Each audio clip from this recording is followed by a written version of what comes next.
नाज़रीन अस्सलाम वालेकुम। आज खान साहब अदालती सतह पर फिर सुर्खरू हो चुके हैं और इस्लामाबाद हाई कोर्ट ने एक मरतबा से फिर इमरान खान को फतहयाब करार दे दिया और एक और बहुत बड़ी अदालती फतह इमरान खान साहब को नसीब हो गई है। और मामला है नाजरीन टीरियन वाइट केस का, और इस केस को इस्लामाबाद हाई कोर्ट के जजेस ने नाकाबिले समात करार दे दिया है। इससे पहले भी नाजरीन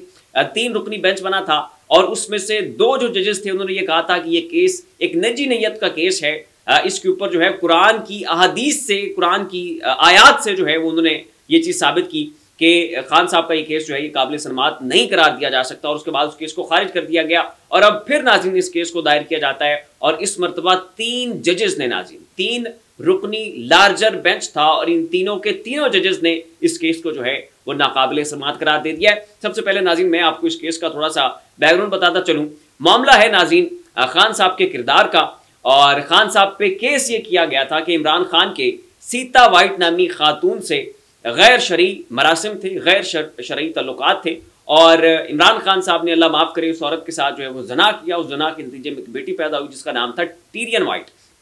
अब नाज़रीन खान साहब जो है वो अपने कागजात नामजदगी जमा करवाते हैं, अपने गोशवारे डिक्लेयर करवाते हैं, अपने तमाम तर एसेट्स जो हैं वो बताते हैं, और इसी दौरान आपने अपनी औलाद और अपनी जो बीवियाँ होती हैं उनके बारे में जो आपकी इन्फॉर्मेशन होती है वो भी जमा करवानी होती है। तो उसमें ज़ाहिर है खान साहब की जब वो बेटी थी नहीं तो खान साहब ने उसको क्यों जाहिर करना था? ये तो झूठा एक बेबुनियाद घटिया किस्म का इल्ज़ाम था जो कि खान साहब के ऊपर लगाया था। तो खैर खान साहब ने जो उनके 2 बेटे थे वो मेंशन किए, लेकिन नाज़रीन उसके बाद हमने देखा कि एक शख्स उठते हैं और वो दरख्वास्त दायर कर देते हैं अदालत में किसी की इमाम के ऊपर कि जी खान साहब की टीरियन नामी बेटी है, जना के नतीजे में ये बेटी पैदा हुई है, लेकिन खान साहब ने इसको डिक्लेयर नहीं किया हुआ है और इसको जाहिर नहीं रखा हुआ है, ये पोशीदा है। और इसकी परवरिश किसने की है? इस बेटी की परवरिश की है जी जमाइमा ने। तो ये जो है नाज़रीन अब बेटी की परवरिश कर रही है जमाइमा, और खान साहब के ऊपर इल्ज़ाम है कि जी खान ही की ये बेटी है और जना के नतीजे में पैदा हुई है, और जनाब इस तरह से ये सारा मामला है। अब नाज़रीन इल्ज़ाम लगाने की नौयत देखें कि देखिए जमाइमा के खान साहब के लिए बहुत, खान साहब के ऊपर एहसानात भी हैं, खान के लिए उसका बहुत बड़ा कंट्रीब्यूशन भी है, और इस रिलेशनशिप को बनाने में, उसको सस्टेन करने में, उसको मेंटेन करने में जिसका ज़्यादा किरदार था वो जमाइमा थी। खान साहब को इतना बड़ा कंट्रीब्यूशन नहीं था।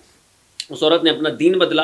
वो पाकिस्तान आई, अपना कल्चर, अपनी सकाफत, अपना रहन सहन का तरीका, अपना पूरी चाल ढाल मिजाज, हर एक चीज़ जो है उस औरत ने यकसर बदल के रख दी, सिर्फ और सिर्फ खान साहब के साथ अपने उस ताल्लुक़ को बचाने के लिए, अपनी उस शादी को बचाने के लिए और अपने उस रिलेशनशिप को कंटिन्यू करने के लिए। और फिर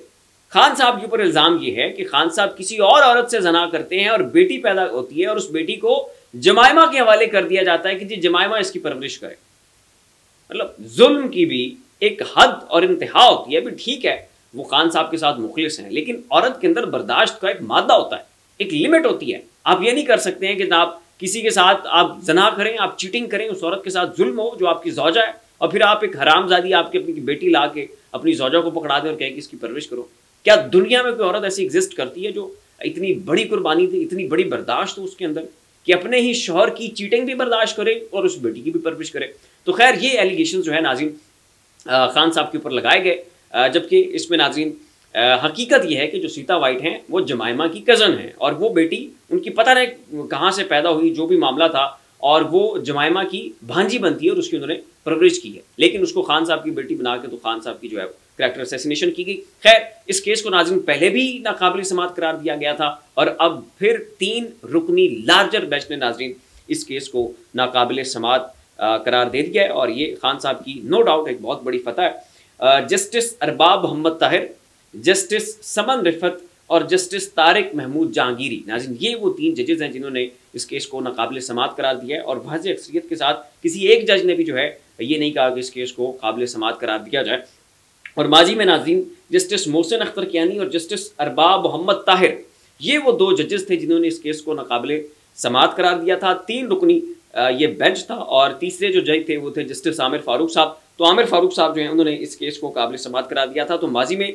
2 जजेस ने इस केस को नाकाबिल समात करार दिया था, एक जज ने जो है इसको काबिल समात करार दिया था, और उसके बाद नाज़रीन इस केस की आगे सुनवाई नहीं हुई, और अब जनाब ये केस जो है वो बिल्कुल फारिग हो चुका है। दूसरी जानिब नाज़रीन आज इस्लामाबाद हाई कोर्ट में जो बलोच लापता तुलबा है उनका केस लगा हुआ था, अहमद फराद साहब का केस लगा हुआ था। तो इसके ऊपर नाज़रीन जज साहब ने बड़े सख्त किस्म के रिमार्क्स दिए, और उनका ये कहना था कि ये ढोंग और तमाशे नहीं चलेंगे, आपको हर सूरत पेश होना होगा, आपको जो अहमद फराद है उसको भी पेश करना पड़ेगा। और ये जो आज़म नज़ीर तारड़ साहब ने गुज़श्ता रोज़ प्रेस कॉन्फ्रेंस की है और दरिया को दबाव में लाने की कोशिश की है, हमें इससे कोई फ़र्क नहीं पड़ता। उनकी प्रेस कॉन्फ्रेंस के ऊपर कहना था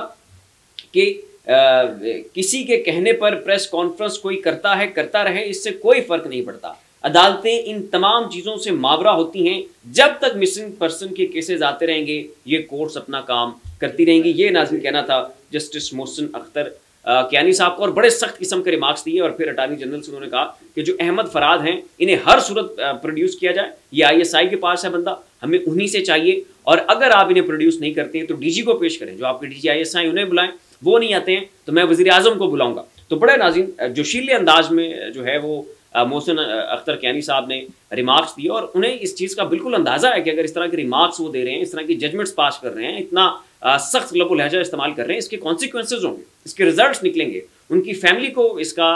शाखसाना है वो भुगतना पड़ सकता है, उनके बच्चों को इसके नुकसान भुगतने पड़ सकते हैं, उनका कैरियर दाव के ऊपर लग सकता है। लेकिन उन तमाम तर चीज़ों को बालाए ताक रखते हुए नाज़रीन जज मोहसिन अख्तर कियानी साहब ने आज फिर बड़े दबंग किस्म के रिमार्क्स दिए और मोहलत दी है कि जुम्मे तक का आपके पास वक्त है, हर सूरत इस वक्त के दौरान जो है आपने जो शायर है अहमद फराद उनको पेश करना है, और अगर वो प्रोड्यूस नहीं किए जाते तो फिर जो है आप एक सख्त किस्म की कार्रवाई के लिए तैयार हो जाए। फिलहाल नाज़रीन इतना ही, ऐसी मज़ीद लम्हा बलम्हा अपडेट्स के लिए हमारा चैनल सब्सक्राइब कर लें। शुक्रिया।